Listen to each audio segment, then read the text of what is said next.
여러분, 저는 에이텐트입니다. 자, 이제 오늘 크라운을 좀 시승을 하기로 했어요. 그래서 지금 한번 조금 밟아 보도록 하겠습니다. 일단 이 차는 2500cc 하이브리드 모델이고요. 여러분이 익히 알고 계시는 뭐 렉서스 ES라던가 NX 모델이라던가 요런데 이제 범용적으로 좀 많이 사용되고 있는 모델이거든요. 그래서 이제 2.5 기본 하이브리드 모델이고 연비가 이제 17.1km. 자, 이제 말도 안 되는 연비가 나오는 모델이죠. 자, 여러분들도 아마 고민이 좀 있으실 것 같아요. 하이브리드, 수입 하이브리드, 특히 토요타나 렉서스를 구매를 고려하시는 분들은 이거 5,700만 원 정도 주고 이 크라운을 살 가치가 있을까 얘기하시는 분들도 상당히 많으실 거라고 생각이 되고요.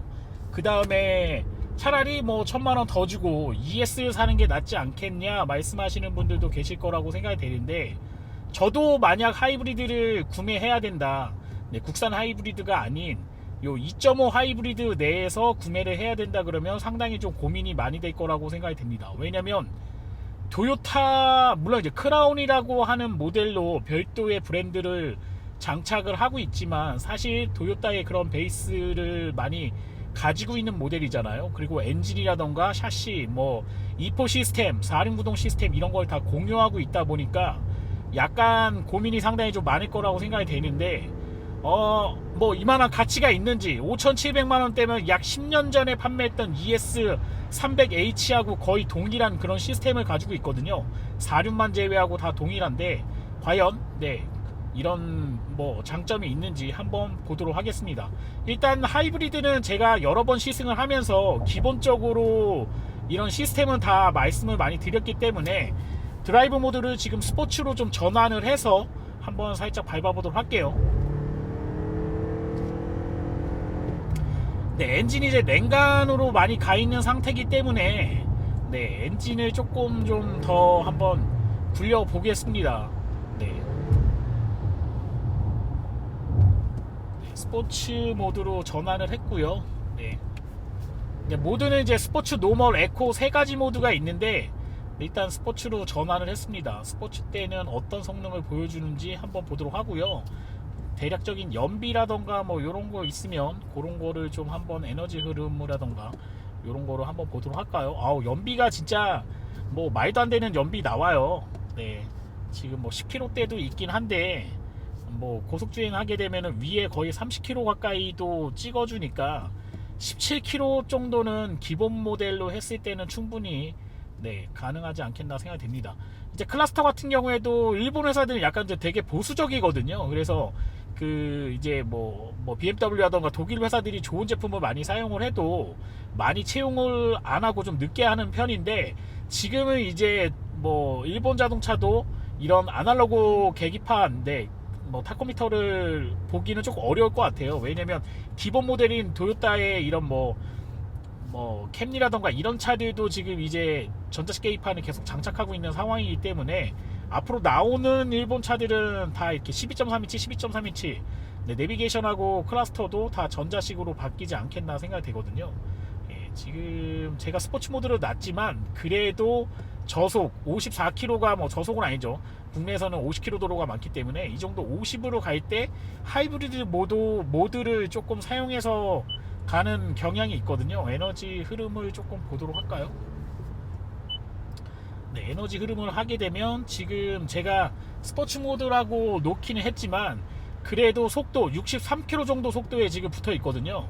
MG1 모터를 통해서 배터리 모드로 진행을 하고 있습니다. 이 정도는 국내 도로 60km라던가 이 정도 도로 내에서는 충분하지 않겠나 생각이 되고요. 살짝 밟아서 제가 속도를 올리면 지금 모터하고 같이 시너지를 내고 있는 상황이에요. 속도는 상당히 좀 잘 붙고요. 이 시트 착자감이라고 하는 느낌 자체는 상당히 좀 하드합니다. 생각보다는 좀 하드한 느낌. 몸을 이렇게 뭐 버켓으로 조여주는 느낌은 아니고요. 시트 자체가 상당히 잘 잡아주는 것 같은 하드한 느낌이 있다, 이렇게 보시면 될 것 같아요. 일단 여기는 좀 힘들 것 같아서 차가 안 와서 저 앞쪽에서 제가 유턴을 다시 한번 하도록 하겠습니다. 일단은 제가 스포츠 모드로 놨기 때문에 계속 조금만 밟으면 급가속하는 느낌이 상당히 좋고요. 네, 다시 한번 노멀 모드나 에코 모드 쪽으로 좀 한번 써볼게요. 왜냐면 배터리가 지금 남아있는 상황이니까 여기서 유턴을 해서 약 한 1km 정도를 제가 평지 구간이니까 배터리 모드로 조금 진행을 좀 하고요. 그 이후에 언덕 구간이라던가 이런 부분에서는 제가 이제 조금 급가속을 해서 이 차가 이제 어댑티브 서스펜션이라던가 이런 것도 뭐 모델에 따라 있는지 모르겠는데 이렇게 장착이 되어 있고, 그 다음에 가장 진보되어 있는 하이브리드 시스템에서의 그런 4륜구동 시스템을 다 기본으로 채용하고 있거든요. 네, E4 시스템을 예전에는 뭐 RX450H라던가 이런 고급 모델에만 사용했던 그런 시스템인데, 지금은 이제 기본 모델에도 다 E4 시스템을 많이 한 5천만원대 되는 차량에는 다 장착을 해주고 있는 상황이에요. 예, 우리나라 차량 같은 경우에는 기본 연비가 잘 안 나오다 보니까 아무래도 그 하이브리드의 혜택을 좀 맞추기 위해서 4륜구동 시스템을 조금 제한하는 경우가 있는데, 네, 토요타는 이 4륜구동을 집어 넣었음에도 불구하고 17.1km라는 놀라운 그런 성능을 가지고 있거든요. 지금 약간 언덕인데 뭐 에코 모드로 가면 진짜 힘이 없어요. 약간 언덕이라 살짝만 밟으면 엔진이 조금 이렇게 구동이 되죠. 네, 제가 노멀로 또 여기서는 가야 되는 것 같아요. 이렇게 노멀로 가니까 지금 36km 정도의 속도거든요. 앞에 차가 없긴 한데 뒤에서 차가 오니까 살짝 조금 밟아보도록 하겠습니다. 이게 악셀의 이 유격하고 관계가 상당히 깊어요. 그러다 보니까 네, 이거를 잘 적절하게 이제 이용을 하셔야지만 하이브리드 시스템을 10분 발휘하실 수 있거든요. 근데 내가 평소에 가지고 있던 운전 습관으로 계속 운전을 하게 되면 이게 엔진이 구동되는지 안 되는지, 물론 이제 아주 고 RPM 들어가게 되면은 둔탁하게 그런 사운드가 발생을 하지만, 실제 뭐 한 중속 구간에서의 하이브리드가 개입되고 빠지는 거에 대해서를 이렇게 뭐 내가 인디케이터를 보지 않는 이상 인지하기는 상당히 좀 어려우니까 그런 부분을 조금 이제 감안하셔야 됩니다. 그래서 제가 평상시에 운전하면은 조금 이렇게 급가속을 하거든요. 이러면 이제 엔진이 돌아가요. 그러니까 그렇게 하시지 마시고 살짝 이렇게 하셔도 되고, 저처럼 살짝 이렇게 좀 가속을 했다가 타력을 좀 붙인 상태에서 속도가 지금 50km까지 올라왔거든요. 이 상태에서 네, 이 직병렬 발이 하이브리드잖아요. 그래서 요거를 지금 이제 MG1 모터를 좀 이용해서 가는 것도 괜찮습니다. 지금 속도를 조금 올려볼게요. 네, 여기가 이제 50km 정도, 보통 도로가 그렇잖아요. 60 정도로 달리고 있는 상황이고, 조금 더 올려볼게요. 네, 60 한 5km 정도 되니까 네, 요게 엔진이 좀 살짝 돌아가네요. 살짝 더 걸어볼게요. 63km 정도 속도에서 엔진이 붙는 것 같습니다. 자, 이제 차들이 빨리 오니까 스포츠 모드로 전환하도록 할게요. 네.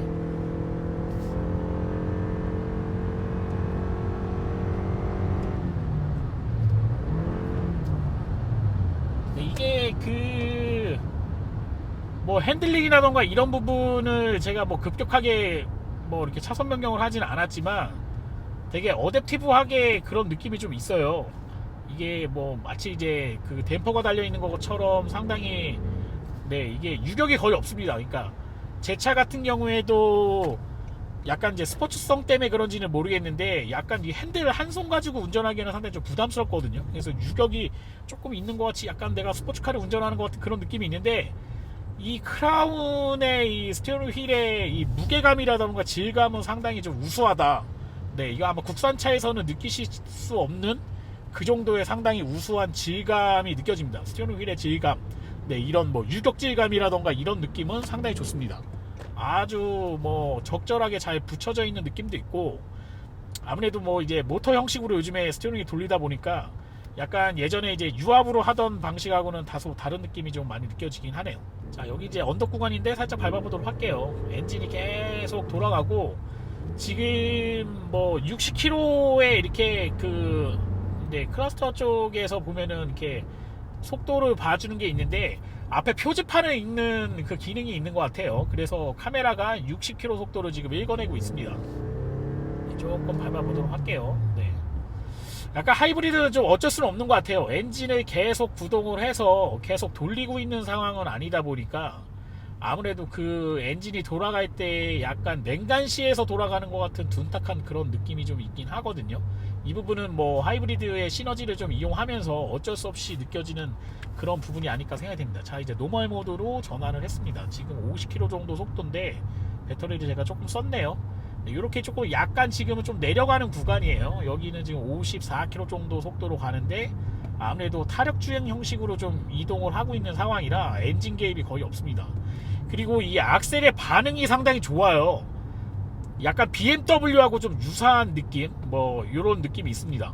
BMW처럼 약간 악셀을 밟았을 때 지금 이 그 악셀도 서스펜디드 타입, 그러니까 위쪽에 붙어 있는 타입이 아니라 오르간 타입으로 바닥에 붙어 있는 느낌인데 상당히 묵직해요 지금. 네, 아마 좀 이제 국산차에 좀 익숙하신 분들은 왜 이렇게 무거워 이렇게 얘기하시는 분이 있을 정도로 상당히 무게감이 조금 느껴지는 네, 악셀이고요. 아마 이거는 제 생각에는 하이브리드 시스템을 발을 밟는 분들, 이제 운전자분이 조금 더 민첩하게 잘 이용하시라고 이 유격감을 조금 이렇게 준 게 아닌가 생각이 돼요. 제가 이제 국산 하이브리드 모델은 이제 접한 경우가 많이 없다 보니까 딱히 뭐라고 말씀드리긴 좀 어렵겠지만 핸들링이나 이런 거는 제가 이제 뭐 렌트카나 이런 걸 좀 타보다 보면은 상당히 유격이 좀 가벼운 이런 느낌이 좀 많이 있는데 뭐 상당히 좀 뭐랄까 하드한 느낌이 좀 있습니다. 스티어링 휠 자체도 상당히 하드한 느낌으로 좀 이렇게 유격이 좀 잡아주는 것 같은 느낌. 저는 이제 약간 좀 스포츠형 타입의 차들을 좀 많이 선호하다 보니까 약간 요런 타입은 상당히 좀 뭐 느낌이 좋은 것 같아요. 약간 뭐라 그럴까 그 좀 고급차를 타고 있는 것 같은 그런 네, 느낌이 있습니다. 물론 이제 5,750만원 국산차 가격이 워낙 높아지다 보니까 뭐 요즘에 아반떼도 뭐 옵션 붙이면 3천만원 정도 하잖아요. 그러다 보니까 그 좀 뭐 비싸다면 비쌀 수도 있고 뭐 그냥 저렴하다면 저렴할 수도 있는데 이 차 크기가 5m가 조금 안 되는 한 2cm 정도 빠지는 5m 정도의 약간 스포츠형 타입의 느낌을 내고 있는 4륜구동 시스템의 하이브리드 모델이다 보니까 뭐 그런 느낌에서는 상당히 뭐 저는 아주 비싸다 이런 느낌은 좀 많이 없는 것 같습니다. 이 소재라던가 이런 부분 물론 이제 토요타를 생각하시는 분들은 조금 뭐 토요타의 그런 고급 계열인데 좀 비싼 거 아니냐 이렇게 느끼실 수도 있는데 뭐 저는 적당한 5,700만원대에는 적당한 소재의 제품을 좀 많이 세팅을 한 거 아닌가 이렇게 좀 생각이 되고요.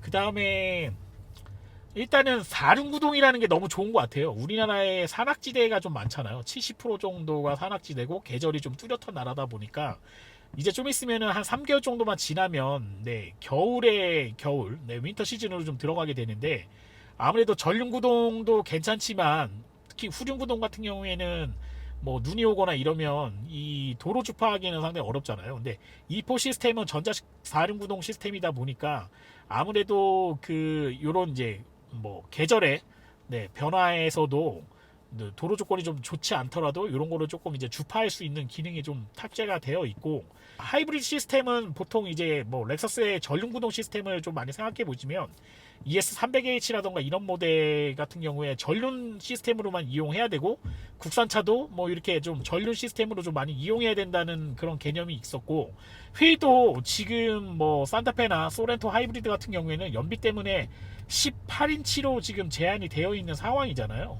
이 차 같은 경우에는 20인치짜리 타이어를 끼고 있어요. 진짜 이게 기술력 차이가 상당히 좀 많이 난다. 무게도 공차 중량이 200kg 정도 무겁고 거기에다 4륜구동 시스템이 들어가 있고 그 다음에 휠도 2인치 정도 큰 사이즈를 끼고 있음에도 불구하고 연비는 17.1km. 네, 이런 진짜 뭐 이런 표현이 맞는지 모르겠는데 어마무시한 그런 연비를 보여주고 있거든요. 이거 잘만 운전하면 정말 20km까지도 에코모드로 갈게요. 20km까지도 나올 수 있는 그런 연비인데 네, 이런 연비를 뽑아내고 있다는 것 자체가 정말 놀랍지 않나 생각이 됩니다. 네, 그러면서도 네, 휠도 20인치 예쁘잖아요. 뭐 20인치 정도면 저는 적당하다고 생각이 하는데 상당히 뭐 큰 사이즈의 휠을 끼고 있는 상황이죠. 근데 국내 차들은 아무래도 좀 저는 좀 이제 소재에 대한 거 좀 이제 자동차 회사들이 뭐 공기역학적인 거 CD 개수를 계속 얘기하는 브랜드가 있어요. 국내 뭐 이런 뭐 브랜드에서 CD 개수가 좋다 이런 것만 얘기하는데 사실 CD 개수라는 건 마찰 개수만을 얘기하는 거잖아요. 다시 노말로 진행하도록 할게요. 네, 조금 뭐라 그럴까 그 CD 개수도 물론 중요하지만 공기역학적인 것도 중요하지만 실질적인 거는 저는 자동차는 좀 무게 공차 중량을 덜어낼 수 있는 그런 소재를 많이 개발을 하고 적용을 해야 실제적인 연비 개선 혜택을 볼 수 있다, 이렇게 생각을 하고 있는 사람이거든요. 그러니까 물론 CD게스도 중요하지만 그런 부분도 많이 좀 개선이 돼야 되지 않겠나 생각이 됩니다. 그러니까 알루미늄이라던가 이런 좀 약간 라이트한 소재, 가벼운 소재의 뭐 이런 제품들을 적극적으로 개발을 해서 많이 적용을 해줄 때만이 이런 연비, 훌륭한 연비, 이건 진짜 훌륭하다고 얘기해야 될 것 같아요. 4륜에 20인치의 공차 중량 거의 2톤 가까이 되는데 연비가 17.1kg, 말도 안 되는 연비를 뽑아낼 수 있는 거지. 엔진만 계속 작게 만들어서 1.6 엔진 터보 엔진의 하이브리드만 계속 붙여가지고는 저는 한계가 있다고 생각이 됩니다. 물론 이제 직렬 방식의 패러럴 방식의 그런 하이브리드 시스템을 어쩔 수 없이 특허 때문에 구현하고 있지만, 뭐 최근에 뭐 르노에서 F1에 들어가는 그런 이제 도그 크러치라던가 이런 걸 개발을 해서 하이브리드 시스템이 있잖아요. 이런 것도 조금 더 개발을 해갖고 좀 더 독자적인 하이브리드 시스템, 가장 전기차에 가까운 하이브리드 시스템도 계속 개발을 해야지, 이거 뭐 특허 걸어놨다고 여기에만 목매서 지금 자기네가 갖고 있던 구형 시스템만 계속 붙인다? 전기차로 넘어가는 거 생각하기 이전에 사실 전기차가 수요가 지금 상당히 줄어들고 있는 상황이잖아요. 하이브리드가 한번 반짝할 기간이 있기 때문에 하이브리드 개발에 손 놓지 말고 계속 다른 브랜드도 좀 개발을 해야 이 1위 업체야 약간 비슷한 그런 느낌의 하이브리드를 개발할 수 있지 않겠나 생각이 듭니다. 실례로 GM이라던가 이런 회사들 2011년도에 하이브리드 뭐 유콘이라던가 이런 모델을 많이 적용을 했었는데 그 하이브리드 시스템 자체를 버렸어요. 그래가지고 지금 아마 전기차 시대가 확 돌아오지 않는 상황에서는 상당히 위기를 겪을 수 있는 그런 회사들도 몇 군데 있거든요.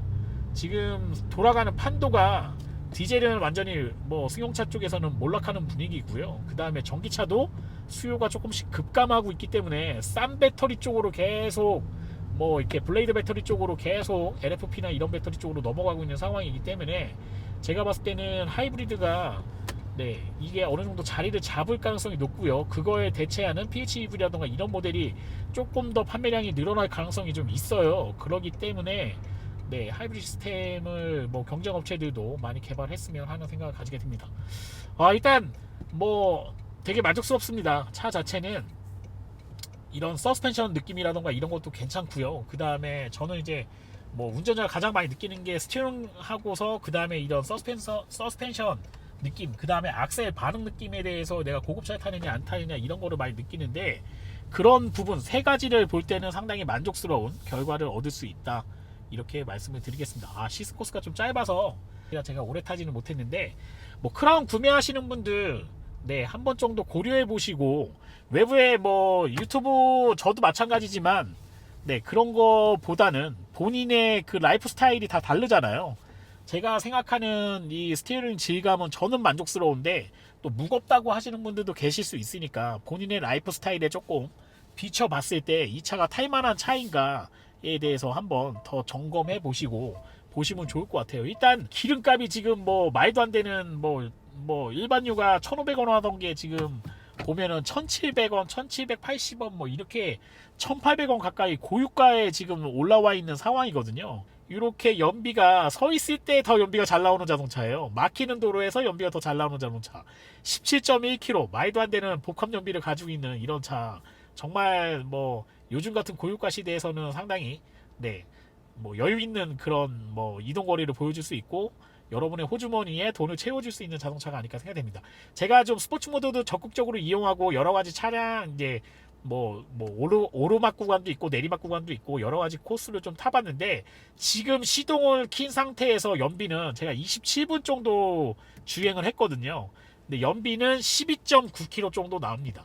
저처럼 뭐 막무가내 타도 한 13km 정도의 연비, 한 5m 되는 차가 이렇게 그냥 뭐 하이브리드가 아닌 것처럼 주행을 해도 13km 정도의 연비를 보여주니까 뭐 상당히 좀 여유가 있지 않나 생각되고, 시승차기 때문에 코스는 항상 한정돼 있거든요. 리셋한 후에 평균 연비는 지금 뭐 이렇게 카탈로그에 나와 있는 것보다 조금 떨어지지만 평균 연비는 15km 정도 리터당 나오고 있습니다. 거의 경차 정도에 준하는 연비를 보여주고 있기 때문에 지금 한 칸 반 정도 떨어져 있는 상황인데 500km 정도 찍혀 있는 상황이고요. 아마 맥스로 채우면 한 800km 정도 주행할 수 있지 않겠나 생각됩니다. 한 10만원에 부산까지 왔다 갔다 할 수 있을 정도의 거리가 나오니까요. 아마 여러분들도 하이브리드 생각해 보시는 분들 여러 가지 브랜드가 있겠지만 네, 이렇게 한 5,700만 원대에 아주 가성비 좋은 모델이 있으니까요. 한 번 정도 고려해 보시면 좋을 것 같습니다. 저는 에이텐트였고요. 다음에 더 좋은 영상으로 여러분들과 찾아뵙도록 하겠습니다. 좋아요와 구독 신청은 제가 좋은 영상을 찍는데 큰 도움이 됩니다. 여러분 고맙습니다.